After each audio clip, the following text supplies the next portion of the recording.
প্রাক্তন তৃণমূল সাংসদ অপরূপা পোদ্দারের স্বামী প্রাক্তন কাউন্সিলর শাকির আলীর জামিন হয়ে গেল এনআইএ আদালতে। এর আগে আপনারা জানেন যে গত 30শে জুন তাকে গ্রেপ্তার করা হয় রামনবমীতে অশান্তির ঘটনায়, তাকে গ্রেপ্তার করে এনআইএ। আর আজ 3রা জুলাই জামিন হয়ে গেল প্রাক্তন তৃণমূল সাংসদের স্বামী প্রাক্তন কাউন্সিলর শাকিরের। শাকির আলী তার জামিন হয়ে গেল, এনআইএ হেফাজত শেষ হতেই তৃণমূল কাউন্সিলরের জামিন।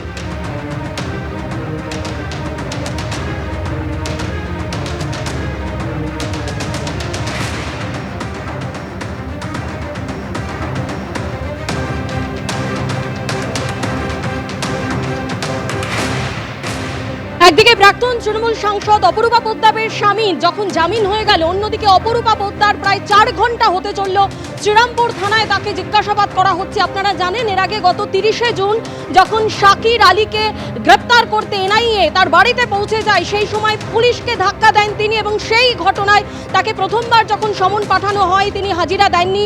আর আজকে দ্বিতীয়বার সমনে তিনি হাজির হয়েছেন। 11:50 শ্রীরামপুর থানায় তিনি পৌঁছে যান।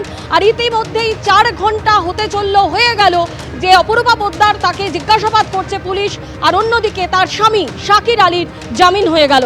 সরাসরি আমাদের দুই প্রতিনিধি ব্রতদেব ভট্টাচার্য এবং সমীরণ পাল আমাদের সঙ্গে রয়েছেন।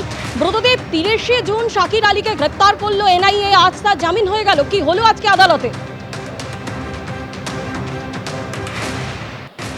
দেখো, 2023-এর 2রা এপ্রিল রিষড়ায় রামনবমীর মিছিলকে কেন্দ্র করে যে সংঘর্ষের ঘটনা ঘটেছিল তাতে এই শাকির আলীকে মূল চক্রী হিসাবে দাবি করেছিল এনআইএ।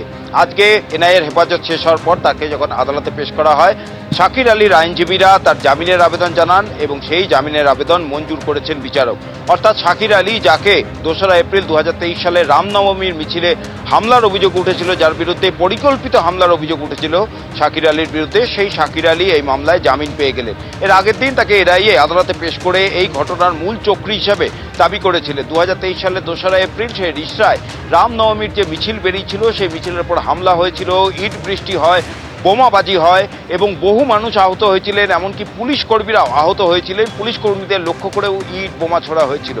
সেই ঘটনা নিয়ে তোলপাড় হয়, যদিও অভিযোগ ছিল যে এই ঘটনার সঙ্গে যারা মূল অভিযুক্ত, এই ঘটনার নেপথ্যে যারা জড়িত, তাদের কাউকেই পুলিশ গ্রেপ্তার করেনি। রিষড়া থানার পুলিশ বেশ কয়েকজনকে গ্রেপ্তার করেছিল যাদের এই ঘটনার সঙ্গে যোগ নেই, এমনটাই অভিযোগ করেছিল বিজেপি। তারপর রাজ্য সরকার বদল হওয়ার পর কিন্তু আবার এই যে রামনবমীর যে হামলার ঘটনা, রামনবমীতে অশান্তির যে ঘটনা বিভিন্ন জায়গায়, সেই সমস্ত মামলা তদন্তভার এনআইএর হাতে যায় আদালতের নির্দেশে এবং এনআইএ তদন্ত শুরু করে। এবং এই তদন্ত শুরু করতেই গত মঙ্গলবার এই শাকির আলীর বাড়িতে গিয়ে তাকে দীর্ঘক্ষণ জিজ্ঞাসাবাদ করেন এনআইএর আধিকারিকরা এবং তারপর তারা জানান যে তদন্তে তিনি সহযোগিতা করেননি। যে সমস্ত তথ্য প্রমাণ তার সামনে রেখে তাকে জিজ্ঞাসাবাদ করা হয় তার সদুত্তর দেননি, যার ফলে তাকে গ্রেপ্তার করা হয়। এবং গ্রেপ্তার করে তাকে আদালতে পেশ করে এনআইএ জানিয়েছিল, এনআইএর আইনজীবী তিনি আদালতের কাছে দাবি করেছিলেন যে রিষড়ায় রামনবমীর মিছিলে যে হামলার ঘটনা ঘটেছিল, সেই হামলার মূল চক্রী ছিলেন এই শাকির আলী। যে হামলা হয়েছিল সেটা শাকির আলী বৈঠক করে তার লোকেদেরকে সেই হামলার পরিকল্পনা বলেন, এমনকি ইট আর বোমা মজুদ রাখার কথাও বলেছিলেন বৈঠক থেকে।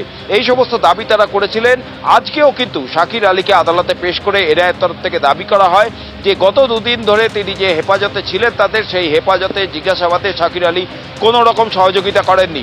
আজকেও ওই একই অভিযোগ করা হয় এনআইএর তরফ থেকে এবং এনআইএর তরফ থেকে শাকির আলীকে জেল হেফাজতে পাঠানোর আবেদন জানানো হয়েছিল আদালতে। এবং অন্যদিকে শাকির আলীর যারা আইনজীবী তারা কিন্তু আজকে জোরালো সওয়াল করে শাকির আলীর এই জামিনের পক্ষে। তারা যেটা আদালতে জানান, শাকির আলীর আইনজীবীরা আদালতে জানান যে গত 3 বছর ধরে শাকির আলীকে এনআইএ একাধিকবার ডেকেছে, প্রত্যেকবারই তিনি হাজিরা দিয়েছেন, তাদের ডাকে সাড়া দিয়েছেন, তিনি তদন্তে সহযোগিতা করেছেন। কিন্তু 3 বছর পর কেন তাকে গ্রেপ্তার করা হলো তার কোনো প্রত্যক্ষ ভূমিকা থাকার কোনো প্রমাণ এনআইএ এখনো পর্যন্ত দেখাতে পারেনি। এই ধরনের একাধিক সওয়াল করেন এবং একই সঙ্গে তার শারীরিক অসুস্থতার কথাও কিন্তু শাকির আলীর আইনজীবীরা বলেন। দুপক্ষের সওয়াল জবাব শোনেন বিচারক। এনআইএ এই জামিনের আবেদনের বিরোধিতা করে, কিন্তু দুপক্ষের সওয়াল জবাব শোনার পর বিচারক শাকির আলীর এই জামিন মঞ্জুর করেছেন এবং একই সঙ্গে তিনি এই শর্ত দিয়েছেন যে 15 দিনে একবার তিনি তাকে এনআইএ অফিসে গিয়ে তদন্তকারী অফিসারের সঙ্গে দেখা করতে হবে এবং তিনি রাজ্য বা দেশের বাইরে যেতে পারবেন না, এই মর্মেও কিন্তু নির্দেশ দিয়েছেন। অর্থাৎ রিষড়ায় যে রামনবমীর হামলা, যে হামলাকে অভিযোগে এই শাকির আলীকে গ্রেপ্তার করা হয়েছিল। প্রাক্তন তৃণমূল সাংসদের স্বামী এবং তিনি নিজেও কাউন্সিলর ছিলেন। সেই শাকির আলী আজকে কিন্তু এনআইএর যে বিশেষ আদালত, সেই বিশেষ আদালত থেকে জামিন পেয়ে গেলেন। শর্ত সাপেক্ষ জামিন দেওয়া হয়েছে তাকে। 15 দিনে একবার তাকে এই তদন্তকারী আধিকারিক যিনি তার সঙ্গে দেখা করতে হবে এবং তিনি রাজ্য ছেড়ে বাইরে যেতে পারবেন না, এই শর্তেই কিন্তু বিচারক থেকে জামিন দিয়েছেন। ব্রতদীপ, তুমি আমাদের সঙ্গে থাকো। শাকির আলীর আইনজীবী কি বলছেন শুনো। স্টেট পুলিশ যাদের ধরেছিল তারাও বেলে আছে, এনআইএ যাদেরকে ধরেছিল তারাও বেলে আছে, এবং সবাই যখন বেলে আছে 3 বছর যখন ইনভেস্টিগেশনের কোনো ডেভেলপমেন্ট নেই, এবং ইনি এই ভদ্রলোক যতবার ডেকেছে ততবার এনআইএ অফিসে গেছেন এবং কোঅপারেট করেছেন, যেখানে কোঅপারেশন করেছেন এবং সেখানে, এবং উনি অসুস্থ মানুষ, অসুস্থ থাকা অবস্থায় কোঅপারেট করেছেন। এরকম অবস্থায় একজনকে বেল দেওয়া হোক, আমরা এই গ্রাউন্ডেই বেল চেয়েছি। কন্ডিশনে বেল হয়েছে, একটা হচ্ছে 15 দিন অন্তর দেখা করতে হবে এনআইএ অফিসে, এবং স্টেটের বাইরে যেতে গেলে আপনার কোর্টকে জানিয়ে যেতে হবে। এটা till filing of chargesheet of the এই কন্ডিশনটা। এবিপি আনন্দ এগিয়ে থাকে, এগিয়ে রাখে।